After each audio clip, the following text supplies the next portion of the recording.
Et 8h10, c'est l'heure de l'interview d'actualité. Maya, ce matin, vous rejoignez Laurence Thienot-Herman, la présidente de l'AFM Téléthon. Bonjour Laurence. Bonjour. Merci d'être avec nous ce matin. Vous allez nous annoncer le montant définitif du Téléthon 2021. Les Français ont-ils été généreux? Oui, très généreux. Ils ont tenu leurs promesses, même bien au-delà, puisqu'on terminait avec un compteur autour de 73,6 millions d'euros et que le chiffre final est de 85,9 millions d'euros, 85 933 166 euros. 85 933 166 euros, très exactement. Dans une période difficile, on sait que les fins de mois sont compliquées pour beaucoup de Français. Ils sont malgré tout très généreux. Est-ce que ça vous surprend? Ça surprend toujours parce que le contexte est au moment du Téléthon, on était à la 5e vague, le contexte économique difficile, et puis ils sont toujours présents à nos côtés, fidèles, engagés. Alors on a des bénévoles sur le terrain qui débordent de créativité, d'énergie. Et qui ont pu l'exprimer lors du dernier Téléthon, parce que c'est vrai que le Téléthon a renoué aussi avec les villes, avec le terrain, avec les événements. Exactement, même si c'était moins que, on va dire, dans une période non Covid. Mais vraiment, à chaque fois qu'il y avait un obstacle, ils faisaient preuve vraiment d'inventivité, de créativité. Les partenaires également. Et puis les donateurs qui sont fidèles. Alors je pense pour plusieurs raisons, parce que ils voient les résultats, ils voient que la recherche se transforme aujourd'hui en traitement. Donc, et ils voient aussi que derrière le Téléthon, c'est le combat des familles. Il y a aussi cette incarnation et aussi ce transfert entre « mais ça peut m'arriver » et puis cette recherche pour lutter contre des maladies rares. Ça apporte aussi des premières solutions pour des maladies fréquentes. Donc, vraiment, ils sont formidables, vraiment formidables. Cet argent du Téléthon 2021, vers qui et vers quoi va-t-il aller en priorité? Alors, évidemment, vers la recherche. C'était avec vous sur ce plateau au moment du Téléthon. Je me souviens, on voyait Pierre, par exemple, qui disait mes muscles me lâchent. Et moi, de dire on ne te lâchera pas. Et c'est ça, le Téléthon, ça permet de ne pas lâcher et de faire que, par exemple, dans la maladie de Pierre, qui est une myopathie des ceintures, l'essai va pouvoir débuter cette année. Alors l'essai, c'est pas encore le Graal, mais c'est un passage obligé pour aller vers le traitement. Donc c'est ça aussi notre engagement. Les Français tiennent leurs promesses. À charge pour nous de tenir nos promesses vis-à-vis des malades, des familles qui attendent, vis-à-vis des scientifiques qui ont besoin de ces moyens. Tous les ans, ce sont des centaines de programmes de recherche que l'on finance.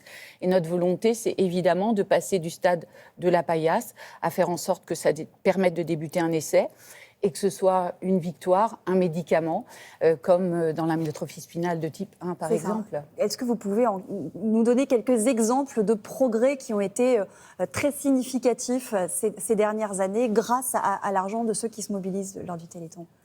Je pense qu'on a fait la preuve qu'on était en capacité, nos chercheurs, nos experts, parce que ce n'est pas seulement des chercheurs, de faire passer justement cette recherche de la paillasse jusqu'au lit du malade. Vous évoquiez et donc très l'amyotrophie clairement, spinale. dans l'amyotrophie spinale de type 1, aujourd'hui, il y a un médicament, notamment de thérapie génique, qui permet de faire que des enfants qui hier étaient condamnés, aujourd'hui à très vivent. court terme, Avant l'âge de 2 ans. Avant l'âge de 2 ans. Aujourd'hui vivent. Et ça, c'est tout simplement exceptionnel. Sur le plateau du Téléthon, on avait plusieurs familles qui étaient présentes, qui pouvaient témoigner. Hyacinthe, par exemple, ce petit garçon. Hyacinthe. Et puis, on avait aussi un petit Oscar sur le plateau du Téléthon qui a été traité à 43 jours. Oui.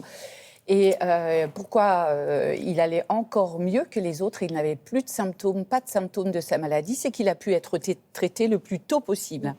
Et à quoi sert l'argent du Téléthon? Par exemple, au-delà des essais chez l'homme, dans cette maladie, on voit que si les enfants sont traités très tôt, avant l'âge de 1 mois et demi, 2 mois, ils ne vont pas avoir de symptômes de la maladie, ils vont se développer quasi normalement. Et il n'est pas possible d'avoir de dépistage tôt pour cette maladie dans notre pays jusqu'alors.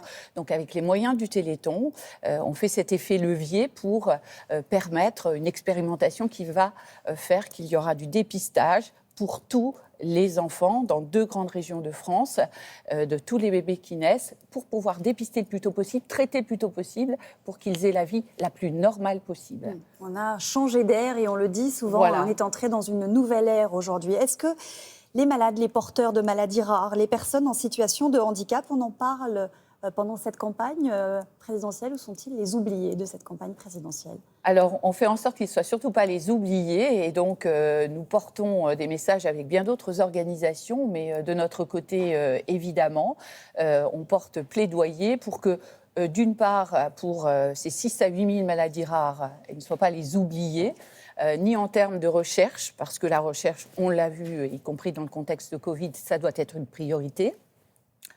Qu'il faut faire en sorte aussi qu'il y ait des moyens de passer de la recherche aux médicaments. Je l'ai beaucoup évoqué, mais il faut savoir que lorsqu'on finance un programme de recherche, si on met quelques centaines de milliers d'euros, dès que ça doit aller vers le médicament, là, il faut des centaines de millions d'euros. Donc, il faut construire le 2e étage de la fusée. Et ça, c'est avec des moyens aussi publics, très clairement. Mais vous parlez de ce plaidoyer, pardon, mais vous l'avez adressé directement au candidat à la présidentielle? Évidemment, on l'a adressé directement à tous les candidats à la présidentielle. Ils vous ont répondu? Pour dire que, on va dire qu'un quart d'entre eux ont répondu. Un quart d'entre eux ont répondu pour formuler des réponses à ces demandes, pour faire en effet en sorte que les maladies rares ne soient pas les oubliées, pour faire en sorte que les personnes en situation de handicap puissent avoir réponse à leurs problématiques, qu'il y ait évidemment 0 € à leur charge pour tout ce qui est technique et aide humaine.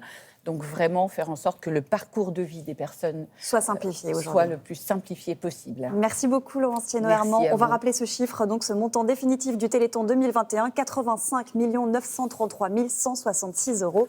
Merci beaucoup. Merci. Merci à vous deux.